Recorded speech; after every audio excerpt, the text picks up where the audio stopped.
جو لوگ اللہ پر ایمان لائیں، کہیں کہ ہمارا رب اللہ ہے، پھر اس پر جم جائیں، ان پر فرشتوں کا نزول ہوتا ہے، نہ کوئی غم کرو نہ خوف، خوشیاں مناؤ جنت کی جس کا تم سے وعدہ کیا گیا تھا۔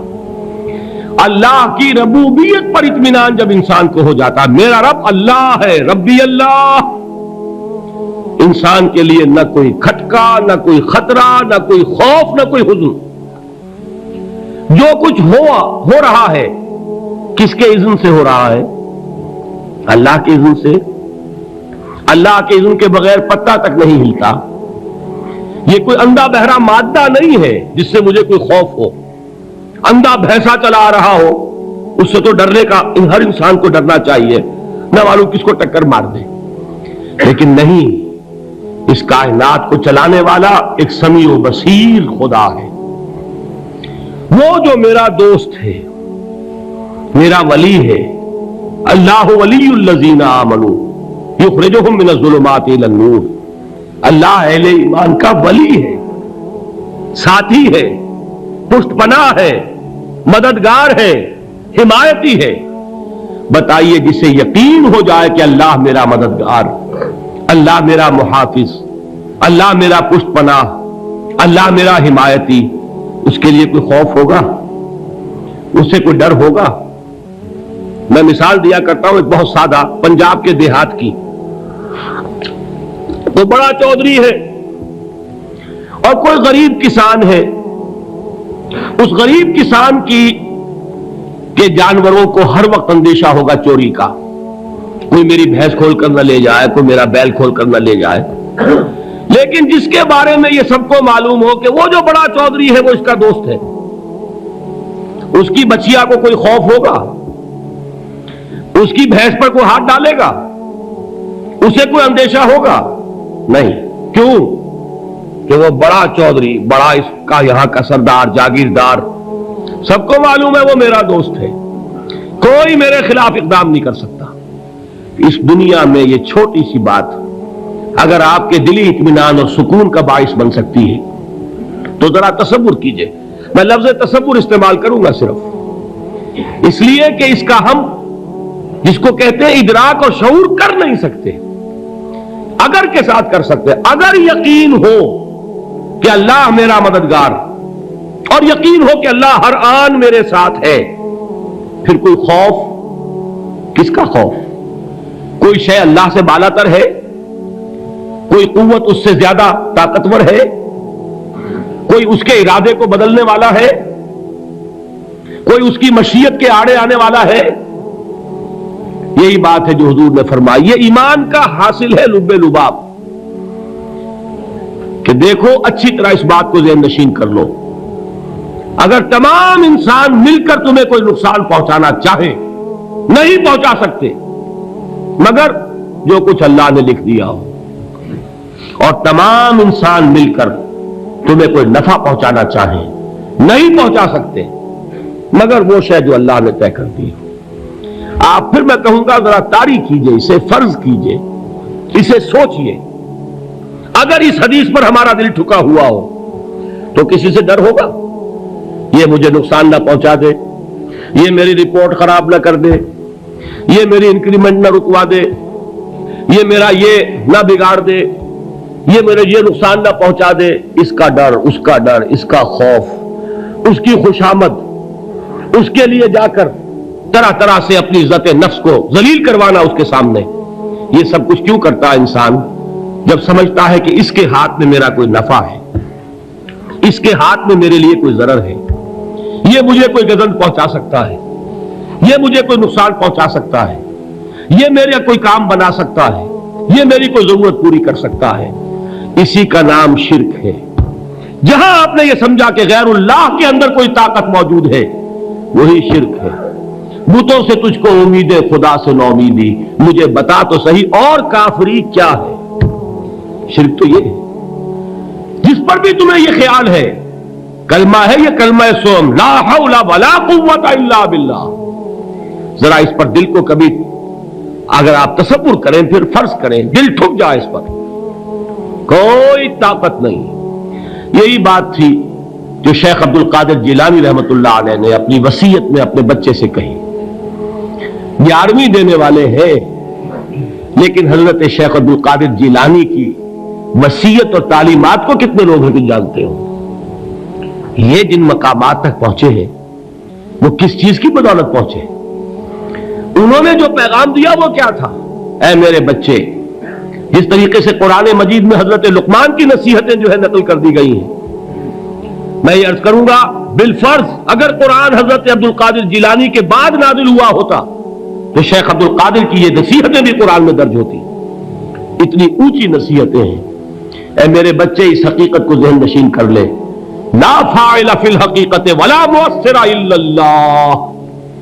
اس کائنات میں نہ کوئی فاعل حقیقی ہے نہ مؤثر حقیقی ہے سوائے اللہ کے. کسی شے میں کوئی تاثیر نہیں اگر اللہ نہ چاہے. آگ جلا نہیں سکتی اگر اللہ نہ چاہے. پانی ڈبو نہیں سکتا اگر اللہ نہ چاہے. زہر ہلاک نہیں کر سکتا اگر اللہ نہ چاہے. کوئی چیز فائدہ نہیں پہنچا سکتی اگر اللہ نہ چاہے. تو در در پہ کیوں سر جھکاتے ہو؟ در در پر کیوں جبیں سائی کرتے ہو؟ سب کے سامنے کیوں ہاتھ پھیلاتے ہو؟ ایک اللہ سے مانگو. ایک اللہ کے سامنے جبین پر اپنی جبین رکھو. لا فاعل فی الحقیقت ولا مؤثر الا اللہ. نظر آتا ہے ہمیں کہ پانی پیاس بجھا دیتا ہے. پیاس بجھانے کی صلاحیت پانی میں نہیں ہے، اللہ کے اذن سے. کھانا بھوک مٹا دیتا ہے. بھوک مٹانے کی صلاحیت کھانے میں نہیں ہے، اذن رب میں ہے. دیکھیے یہی یقین تھا. حضرت موسیٰ علیہ السلام کا واقعہ یاد کیجئے. سامنے سمندر آ گیا ہے. قوم دیکھتی ہے پیچھے کہ گرد و غبار کا طوفان ہے. معلوم ہوا کہ فرعون اپنے لشکر سمیت آ گیا ہے. لشکر جب چلتا تھا تیز رفتاری کے ساتھ تو گرد و غبار کا جو طوفان اٹھتا تھا اس کا تصور کیجیے. اور لمحہ بلمحہ وہ قریب آ رہا ہے. پوری قوم نے کیا کہا؟ اے موسیٰ انا لمدرکون. اے موسیٰ ہم تو پکڑے گئے. قرآن مجید میں تو یہاں وہ باتیں نہیں لکھی ہیں، لیکن تورات میں یہ درج ہے کہ بنی اسرائیل جھگڑنے لگے، دست و گریبان ہو گئے موسیٰ کے ساتھ. موسیٰ ہمیں یہاں مروایا لا کر، اس سے تو ہم ہی بہتر تھے.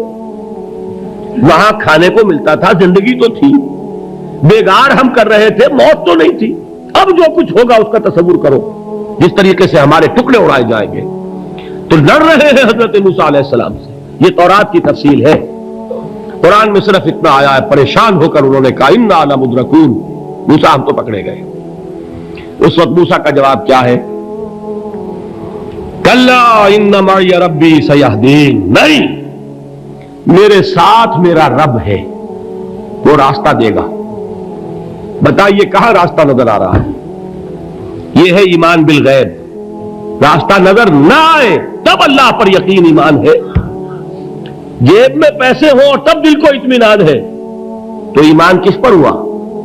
پیسے پر، اللہ پر نہیں. جب وسائل و ذرائع نہ ہو اور پھر یقین ہو کہ اللہ مسبب الاسباب ہے، وہ اسباب کا پابند نہیں ہے، وہ اسباب کا محتاج نہیں ہے، اسباب اس کے محتاج ہے. اگر یہ یقین ہے تو اللہ پر ایمان ہے. یہ نہیں ہے تو تمہارا ایمان اسباب پر ہے، وسائل پر ہے، ذرائع پر ہے، مادیات پر ہے، اللہ پر نہیں. اس وقت کہاں راستہ تھا؟ کوئی راستہ تھا؟ سمندر ہے اور ادھر سے لشکر آ گیا ہے. کلا ان معی ربی سیہدین. اب دیکھیے ایمان کہہ دینا آسان ہے، ہوا معکم اینما کنتم. جہاں کہیں بھی تم ہوتے ہو اللہ تمہارے ساتھ ہوتا ہے. لیکن اس کا یقین قائم ہو جائے تو زمین و آسمان کا فرق واقع ہو جائے. یہی بات ہوئی حضور کے ساتھ. غار ہے، چھپے ہوئے ہیں محمد رسول اللہ اور آپ کے وہ یار غار ابو بکر صدیق رضی اللہ تعالی عنہ. اقبال نے حضرت ابو بکر کی شان میں چند اشعار کہے صرف، لیکن واقعہ یہ ہے کہ بھاری بھاری نظموں پر اور قصیدوں پر بھاری ہے. طویل ترین نظمیں اور قصیدے ہوں ان پر بھاری ہے. ہمت ابو بکر کی ہمت جو ہے کشت ملت را چو ابر، جیسے بارش سے کھیتی اپجتی ہے، ابو بکر کی ہمت اور عزیمت اس امت کو اسی طرح سینچنے والی ہے۔ ثانیے اسلام و غار و بدر و قبر، وہ دوسرے تھے اسلام میں، دوسرے پہلے کون تھے؟ انا اول المومنین، حضور فرماتے سب سے پہلا ایمان لانے والا میں، دوسرے ابو بکر۔ ویسے ہمارے ہاں یہ چلتا ہے اختلاف، حضرت علی پہلے ہے کہ حضرت ابو بکر پہلے ہے، لیکن اس میں بڑی خوبصورت تطبیق قائم کی ہے علماء نے، اور بہت صحیح ہے۔ چار کے بارے میں فیصلہ ہی مت کرو کہ کون پہلے ہے، ان کی ایک عجیب تقسیم کر دی ہے۔ آزاد مردوں میں، بالغ مردوں میں سب سے پہلے ابو بکر، بچوں میں سب سے پہلے علی، خواتین میں سب سے پہلے خدیجہ، اور غلاموں میں سب سے پہلے زید بن حارثہ۔ بڑی پیاری تقسیم ہے، یہ چاروں ہی پہلے ہیں، ہر ایک کے لیے اولیت ہے۔ اور واقعہ یہ ہے کہ اگر زمانی اعتبار سے تعین ہوگا تو پہلے خدیجۃ الکبریٰ آئیں گی رضی اللہ تعالی عنہ، کسی اور سے بات کرنے کی نوبت بعد میں آ سکتی ہے، پہلے تو اہلیہ محترمہ سے بات ہوئی، آتے ہی پہلی وحی ہوئی ہے، ابھی تبلیغ کا حکم نہیں تھا، کس کو بتایا واقعہ؟ ابھی اپنی نبوت کی تبلیغ کا تو حکم ہی نہیں آیا، واقعہ کس کا ہے؟ وہ خدیجہ کا ہے۔ جب کہا ہے کہ خشیت علی نفسی، مجھے اپنی جان کا اندیشہ ہے، تو کیا جواب دیا خدیجہ نے رضی اللہ تعالی عنہا؟ وہ صدیقۃ الکبریٰ ہے، صدیقات جو ہے خواتین ان میں چوٹی پر خدیجۃ الکبریٰ ہے رضی اللہ تعالی عنہا، اور صدیق جو مرد ہیں ان میں صدیق اکبر ہے ابو بکر صدیق رضی اللہ تعالی عنہ، لیکن صدیقات میں چوٹی پر۔ جب حضور نے فرمایا خشیت علی نفسی، کیا فرمایا، کیا عرض کیا، کیسے تسلی دی؟ نہیں نہیں، اللہ آپ کو ضائع نہیں کرے گا، آپ غریبوں کے ہمدرد ہیں، آپ مساکین کے تکالیف رفع کرنے والے ہیں، آپ بیواؤں کی سرپرستی کرتے ہیں، آپ مسافروں کی خدمت کرتے ہیں، اللہ آپ کو ضائع نہیں کرے گا۔ یہ یقین ہے اس خاتون کے اندر۔ خیر وہ ایک علیحدہ بات ہو جائے گی۔ میرے دل پر حضرت خدیجہ رضی اللہ تعالی عنہ کی شخصیت کا بڑا گہرا نقش ہے، جو وہ کوئی اور ہی وقت اور موقع ہوا تو بیان ہوگا۔ بہرحال اقبال نے ایک مصرے میں جو چار اولیتیں جمع کر دی ہیں، ہمت او کشت امت را چو ابر، ثانی اسلام و غار و بدر و قبر۔ اسلام میں حضور کے بعد پہلے کون؟ ابو بکر۔ غار میں حضور کے ساتھ کون؟ ابو بکر۔ بدر کی رات اللہ کا رسول سر بسجود، وہ گھاس پھوس کی جو جھوپڑی بنائی گئی تھی، اور وہاں تلوار ننگی لے کر پہرا دینے والا کون؟ ابو بکر۔ اور اس حجرہ عائشہ میں محمد کے بعد سب سے پہلے دفن ہونے والا کون؟ ابو بکر رضی اللہ تعالی عنہ صلی اللہ علیہ وسلم۔ وہ جو معاملہ میں سنا رہا تھا غار ثور کا، حضرت ابو بکر بھی حضور کے خیال سے لرز گئے ہیں۔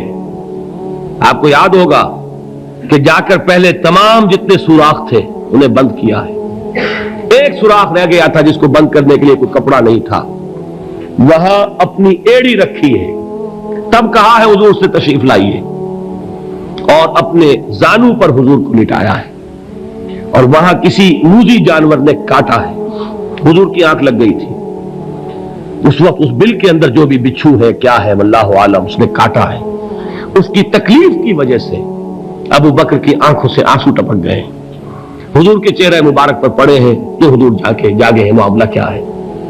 ایڑی نہیں ہٹائی وہاں سے، مبادا وہ جانور وہاں سے نکل کر محمد الرسول اللہ کو کوئی گزن پہنچا دے، ابو بکر کی ایڑی ہے، جس طرح چاہے کھا لے، ختم کر دے، جان نکل جائے تب کوئی آنچ آئے، محمد پر تو آئے، لیکن جیتے جی نہیں۔ وہ ہے ابو بکر۔ حضور کے خیال سے اس وقت حضور نے پھر اپنا لعاب دہن لگایا ہے، اور اس سے پھر آپ کی تکلیف ختم ہوئی۔ جیسے خیبر میں حضرت علی کی آنکھ دکھ رہی تھی، اس کو جو شفا حاصل ہوئی وہ بھی حضور کے لعاب دہن سے ہوئی۔ تو بہرحال اس وقت انہوں نے کہا ہے کہ اے نبی یا رسول اللہ، اگر اس وقت ان میں سے کسی نے غیر ارادی طور پر بھی اپنے قدموں کی طرف جھانک لیا تو پکڑے جائیں گے۔ کیا جواب تھا اللہ کے رسول کا؟ لا تحزن ان اللہ معنا، اللہ ہمارے ساتھ ہے، کیوں گھبراتے ہو ابو بکر؟ یہ ہے ایمان باللہ، میرا مالک اللہ، میرا رازق اللہ، میرا محافظ اللہ، میرا مددگار اللہ، میرا پشت پناہ اللہ، میرا دوست اللہ۔